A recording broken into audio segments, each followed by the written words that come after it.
नमस्कार, स्वागत है आपका जनता टीवी में। मैं हूं आपके साथ सचिन चौहान। सातवें चरण के रण के लिए राजनीतिक दल पूरी तरह से कमर कस के मैदान में है और सातवें चरण में 1 जून को 13 सीटों पर वोटिंग होनी है और ऐसे में इन सीटों पर चुनाव प्रचार प्रसार काफी तेजी से चल रहा है। और इसी कड़ी में कैबिनेट मंत्री ओम प्रकाश राजभर आज कुशीनगर पहुंचे, जहां पर उन्होंने चुनावी जनसभा को संबोधित करते हुए विपक्ष पर जमकर निशाना साधा। सपा सुप्रीमो अखिलेश यादव पर भी जमकर तंज कसा है।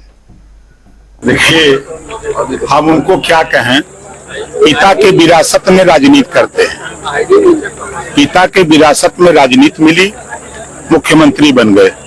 इतना 5 साल काम किया कि जनता ने उनको सांसद बना दिया। फिर इतना सांसद बन के काम किया कि जनता ने उनको एमएलए बना दिया। अब उनसे पूछेगा कि आप क्या बनना चाहते हो। अब जनता ने उनको नकार दिया। सपा बसपा ने 19 साल शासन प्रदेश में किया, जनता ने नकार दिया। मोदी जी योगी जी की नीतियों पर विश्वास करके जनता मोदी जी योगी जी के साथ खड़ा है।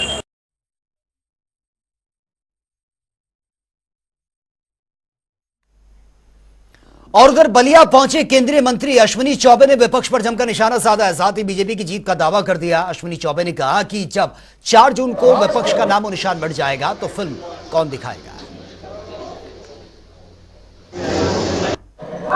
देखो, मैं आज बिल्कुल ऋषि की धरती से कह रहा हूं, इसको पंडित का साफ मत समझना। मैं साफ नहीं देता हूं मुझे। मैं परशुराम का वंश का हूं। मैं ऋषि परंपरा को बहुत ही मानने वाला वेद उपनिषद और मैं कर्मकांडी ब्राह्मण हूं। सोलर कान खोल करके ये नकली हो जो फिल्म दिखाने का कर रहे हैं, इनका नामो निशान इस धरती से 4 तारीख को मिट जाएगा तो फिल्म कौन दिखाएगा।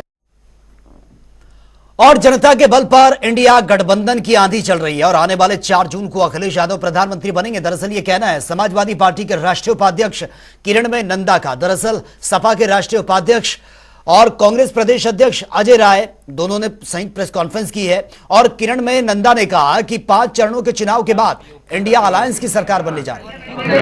5 चरण चुनाव तक एक हवा था इंडिया गठबंधन का पक्ष में, एक हवा था अखिलेश यादव राहुल गांधी का पक्ष में। और 6ठा 7वां जो चुनाव होगा, ये चुनाव एक आंधी, एक सुनामी चलेगा।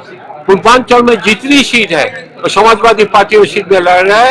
ये सब सीट समाजवादी पार्टी का खाते में आ जाएगा।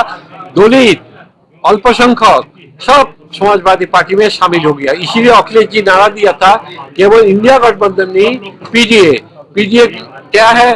पीडीए दलित है, अल्पसंख्यक है, पिछड़े है। ये पिछड़े दलित अल्पसंख्यक जो पहले कोई पार्टी को वोट देते हैं, इस बार वो पिछड़े दलित अल्पसंख्यक अखिलेश जी का नारा से वो इंडिया गठबंधन में सब जुड़ गया। और वे गोरखपुर में 7वें चरण में होने वाले चुनाव को लेकर राजनीतिक दलों के साथ ही उम्मीदवार भी कमर कसकर इस वक्त मैदान में हैं। और इसी कड़ी में गोरखपुर से फिल्म अभिनेता और बीजेपी उम्मीदवार रवि किशन ने राहुल गांधी और अखिलेश यादव पर जमकर निशाना भी साधा। और राहुल अखिलेश पर तंज कसते हुए रवि किशन ने कहा कि दोनों राजकुमारों का 5 जून का टिकट कट चुका है और एक इटली जाएगा और दूसरा ऑस्ट्रेलिया।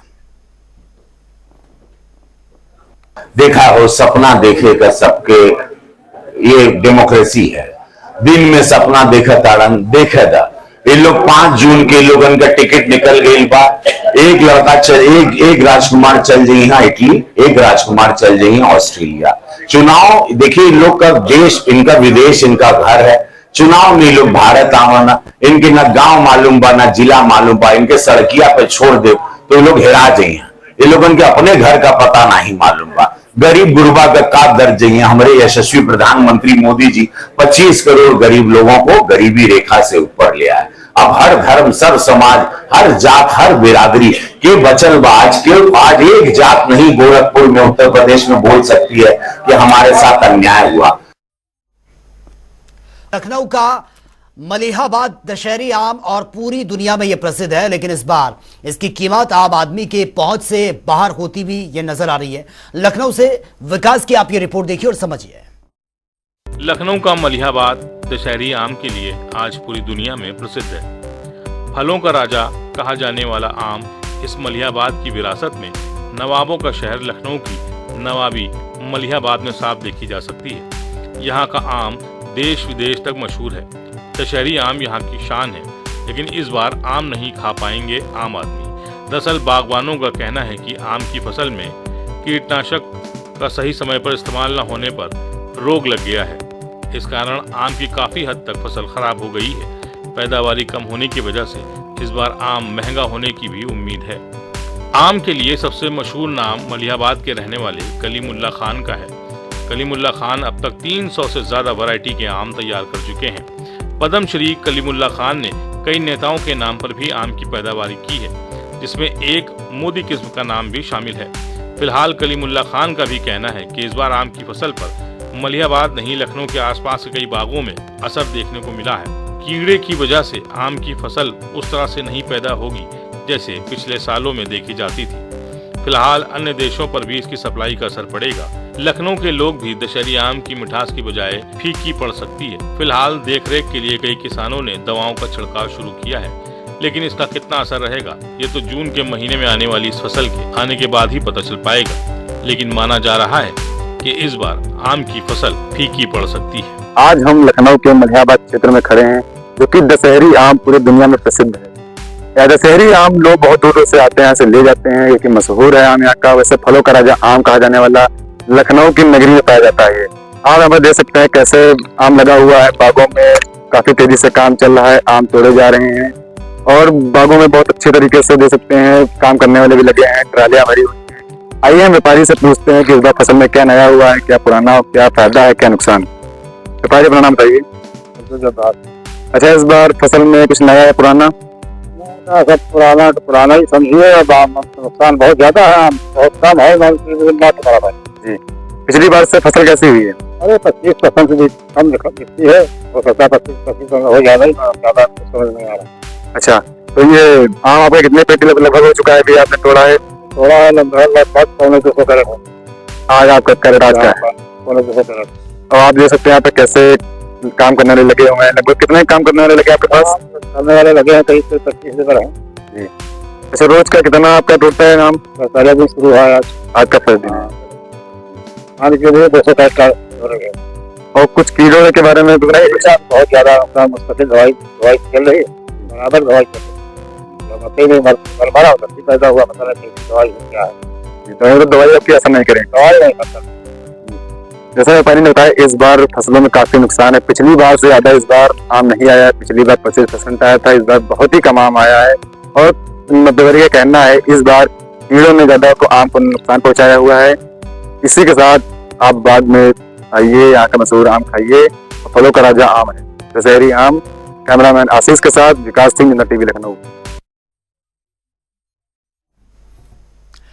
और DG jail PB Rama Shastri आज पहली बार अयोध्या पहुंचे हैं, जहां पर उन्होंने जिला कारागार का निरीक्षण किया। इस दौरान सब कुछ गुणवत्तापूर्ण मिला है। वहीं निरीक्षण के बाद पीबी रामा शास्त्री ने बताया कि मुख्यालय के निर्देश अनुसार यहां चेक करने के लिए पहुंचे थे, लेकिन ऐसी कोई खामियां नजर नहीं आई हैं। सब कुछ सामान्य है और ठीक चल रहा है। तकनीकी दृष्टि से भी काफी इंप्रूवमेंट हुआ है और प्रगति हुई है। आज मेरे द्वारा पहली बार इस जिला कारागार में निरीक्षण किया गया। यहाँ की व्यवस्थाएं देखी और यहाँ के जो सिस्टम्स हैं और जो मुख्यालय के जो निर्देश हैं, इनका किस स्तर का पालन हो रहा है इसका भी जायज़ा लिया है और कुछ निर्देश भी दिए गए हैं। और उसके साथ मैं वापस जा रहा हूँ और जनरली काम ठीक है। और 5वें चरण का चुनाव प्रचार आज शाम को थम गया और इसके साथ ही जो है 14 सीटों पर यूपी के जो है चुनाव प्रचार बंद हो जाने से लोगों ने राहत की सांस ली है। लेकिन अब यह है कि 25 को जब मतदान होगा तब देखना है कि कितना जो है परसेंट मतदान जो है हो पाता है, क्योंकि पूरे यूपी में इस समय जो है मतदान का परसेंट काफी कम हो रहा है। और इसके पीछे एक तरफ जहाँ जनप्रतिनिधियों की उदासीनता बताई जा रही है, दूसरे मतदाता भी थोड़ा नाराज है कि उसके लोगों को वोट मांगने नहीं पहुँच रहे हैं। लेकिन पार्टियों का दावा है, एक तरफ जहाँ बीजेपी से जो है खुद प्रधानमंत्री जो है मोर्चा संभाल रहे थे, वहीं आज 4 जिलों में जो है केंद्रीय गृह मंत्री अमित शाह ने मोर्चा संभाला और खुद अखिलेश यादव और राहुल गांधी जैसे नेता भी जो लगातार भी पार्टियों का प्रचार कर रहे हैं। अब देखना यह है कि कितने % मतदान बढ़ता है और या मतदान कम होता है, ये समय बताएगा। लेकिन सुल्तानपुर, प्रतापगढ़, फूलपुर, इलाहाबाद, अम्बेडकर नगर, श्रावस्ती, डुमरियागंज, बस्ती, संत कबीर नगर, लालगंज, आजमगढ़, जौनपुर, मछली शहर और भदोही। ये ऐसे क्षेत्र हैं जहां पर आज चुनाव प्रचार थम गया है और अब 25 को मतदान होगा। रियाज के साथ सीएन मिश्रा, जनता टीवी। लोकसभा चुनाव के छठे चरण का मतदान जहां 25 मई को होना है, उससे पहले ही आज प्रचार प्रसार 6 बजे से रोक दिया गया है। अब कोई भी प्रत्याशी जनसभा या रैली नहीं कर पाएगा, ना ही रोड शो कर पाएगा। और प्रयागराज में अब दूसरे प्रांतों से आई एसएसबी, सीआरपीएफ और पीएफ की सभी टीमों ने डेरा डाल दिया और पुलिस ने भी आज फ्लैग मार्च किया है और सभी क्षेत्रों में पुलिस फ्लैग मार्च कर रही है और प्रशासन ने पूरी तैयारी कर ली है। 25 मई को जहां मतदान होगा, 14 लोकसभा सीटों पर ये मतदान होने हैं यूपी के, और ऐसे में पुलिस और जिला निर्वाचन की पूरी तैयारी हो गई है, जिसको लेकर अब पुलिस ने और सीआरपीएफ की टीम ने पूरे में गश्त किया है और अब कड़ी सुरक्षा के बीच 25 तारीख को मतदान होगा। जनता टीवी के लिए सैयद मोहम्मद आमिर, प्रयागराज। मई महीने में ही लू की थपेड़ों ने जीना किया मुहाल, गर्मी से लोगों का बुरा हाल। पूरे उत्तर प्रदेश के साथ साथ बाराबंकी में भी इन दिनों भीषण गर्मी का सितम देखने को मिल रहा है। दिन का पारे की अगर हम बात करें तो न्यूनतम 27 और अधिकतम पारा आज का 43 डिग्री सेंटीग्रेड दर्ज किया गया। कहीं न कहीं रोडों पे सन्नाटा देखने को मिल रहा है। लोग इस सड़क धूप और लू के चलते सड़कों पर नहीं निकल रहे। दोपहर करीब अगर हम 1 बजे से 3 बजे वक्त की बात करें तो लोग इक्का दुक्का ही सड़कों पर देखने को मिल रहे हैं। वहीं बाराबंकी के डॉक्टरों ने भी एडवाइजरी जारी की है और उन्होंने कहा कि इस भीषण गर्मी और लू में बहुत जरूरी कार्य होने के चलते ही सड़कों पर निकलें, अन्यथा शाम 5 बजे के बाद ही घरों से बाहर निकलें, क्योंकि दोपहर 12 बजे से और शाम 5 बजे तक भीषण गर्मी का प्रकोप रहता है। ऐसे में लोगों में पानी और नमक की कमी होती रहती है। लोग किसी न किसी की तरीके से पानी लेते रहे, जिनसे उनके अंदर पानी की कमी पूरी होती रहे। चमन मिश्रा, जनता टीवी, बाराबंकी।